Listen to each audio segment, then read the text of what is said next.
El discurso israelí ha convertido la producción de conocimiento en un campo de guerra.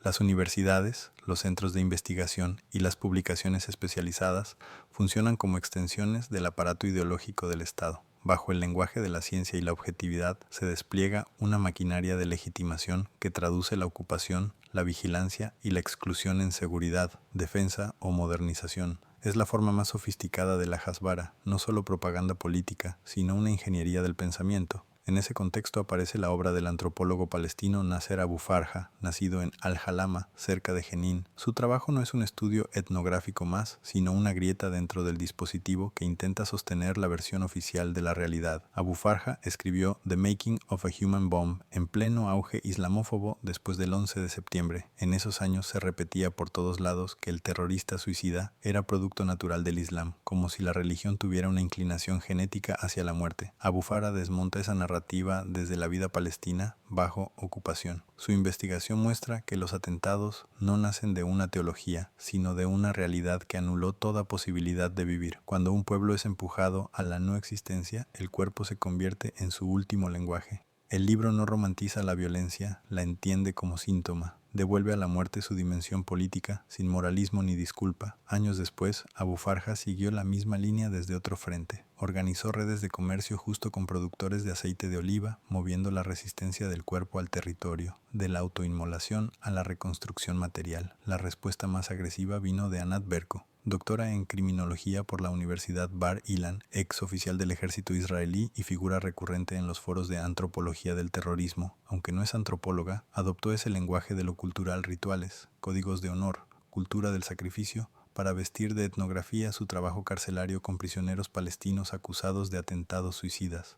En The Path to Paradise, The Inner World of Suicide Bombers and Their Dispatchers, 2007, sostiene que estos actos surgen de una cultura de la muerte arraigada en el Islam y en la fe en el paraíso prometido, que proporciona un marco moral para la acción. Según Berko, la motivación principal no es la ocupación ni la desesperanza, sino la creencia en la recompensa divina. Esa lectura esencializa la violencia palestina al convertirla en un rasgo cultural y en última instancia religioso, en lugar de entenderla como consecuencia de la colonización. No es casual que su libro circule sobre todo en entornos militares y de seguridad, un saber producido para reforzar la visión de que la raíz del conflicto está en el Islam mismo y no en el régimen que lo oprime.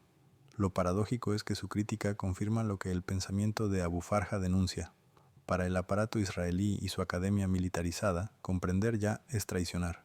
Cualquier intento de contextualizar la violencia se convierte en ofensa moral. Incluso las voces críticas dentro de la academia israelí, como Ariela Azulay o Smadar Lavie, muestran los límites del pensamiento posible dentro del marco nacional.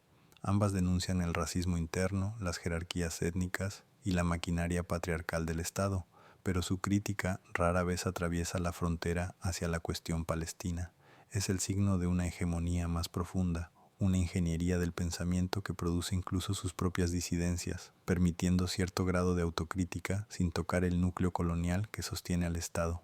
En el fondo, la Hasbara académica no se mide por la censura, sino por la capacidad de definir los márgenes de lo pensable. Ese tipo de discurso se presenta como ciencia, pero sirve para mantener la narrativa del poder. Habla de seguridad, de orden, de civilización. Evita las palabras colonización, racismo o despojo. La racionalidad colonial no solo decide qué es verdad, sino también qué puede doler. El conocimiento opera como anestesia, reemplaza la experiencia por categorías hasta que la violencia deja de sentirse. Su diseño es brillante porque no necesita imponer el silencio, basta con moldear la sensibilidad.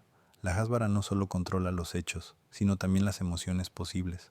Su verdadero éxito consiste en evitar la empatía ética interseccional que de manera natural podría surgir ante las vivencias opresivas. Neutraliza la capacidad de sentir con el otro, de reconocerse en su dolor, de percibir que la opresión se repite bajo distintas formas. Lo que se destruye no es la compasión, sino la posibilidad misma de conexión entre luchas. La misma estructura se refleja en el nacionalismo propagandista israelí, donde la hegemonía ashkenazí opera como núcleo simbólico y racial del poder. Israel se concibe a sí mismo como heredero directo de Europa y de Occidente, una genealogía imaginaria que lo legitima frente a Oriente, pero que al mismo tiempo margina e invisibiliza a los judíos árabes, etíopes y asiáticos. En ese relato, ser moderno y civilizado equivale a ser europeo, y todo lo que no encaja con esa imagen se relega a los márgenes de la identidad nacional. Así, incluso dentro del judaísmo, las minorías quedan atrapadas en una jerarquía colonial que las obliga a demostrar constantemente su pertenencia. La unidad israelí se construye sobre esa exclusión interna, se predica la diversidad mientras se subordina a quienes encarnan lo no europeo. De ahí proviene la presión constante sobre los mizrajíes, los falashas o los judíos yemenitas para reafirmar su israelidad, participando activamente en el despojo y la represión del otro. Es el mecanismo perfecto de integración por complicidad. Las series sobre la guerra del Yom Kippur o películas como Va, Vice Deviance funcionan como espejo de esa contradicción. Exhiben pluralidad, pero bajo el marco de una nación unificada que sigue administrada simbólicamente por la élite ashkenazí. Se representa inclusión para ocultar dominación. De ahí surge lo que puede llamarse lealtad forzada. Los grupos marginados dentro de Israel acaban siendo los más nacionalistas.